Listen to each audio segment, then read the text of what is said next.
సినిమాకు పోయింది ఇంకా రాలేదని ఫోన్ చేసినా నాకు చెప్పలేదు. వస్తుందమ్మ మా ఇంటికాడనే, నా పెద్ద బిడ్డ ఇంటికాడ, మా ఇంటికాడనే ఉన్నారమ్మా, నువ్వు వండుకో వస్తారంటే నాకు నిద్ర పడతలేదు. ఇట్లనే కూర్చున్నా.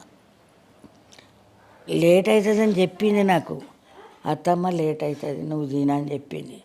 నాకు తినబుద్ధి కాలేదు. 2 అయినాక చేసిన, లేట్ అవుతుందని చెప్పింది కదా, 2 అయినాక చేస్తే మా బిడ్డ ఏమన్నది, ఉన్నారమ్మా మా దగ్గరనే ఉన్నారు, నువ్వు వండుకో అని చెప్పింది. పంట నిద్ర వస్తలేదు, ఏం చెప్తలేరు, ఎందుకే బయటకు వచ్చేదన్నా చెప్పుర్రి అని అన్నా. అంటే ఇట్లా అయిందమ్మా అన్నది. కానీ నాకు అర్థమవుతలేదు, ఇల్లు మునిగిందని నా బిడ్డ ఏడుస్తుంది కానీ నాకు అర్థమవుతలేదు. నాకు బాబు మీదనే పోయింది.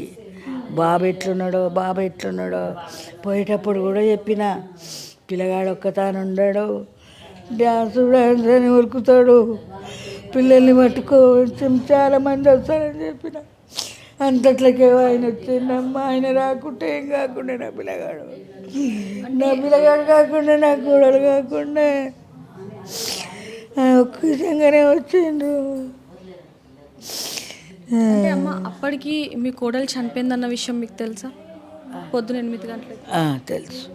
అప్పుడు చెప్పారు, నాకు చెప్పలే. ఇప్పుడు బాబు పరిస్థితి కూడా విషమంగా ఉంది, ట్రీట్మెంట్కి ఏది కూడా బాడీ సహకరించట్లేదు.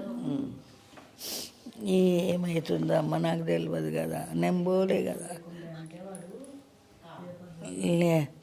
నాకు పోనీకి రాదు, నడవనికి రాదు, కుర్చీ పట్టుకొని నడిచిపోతా.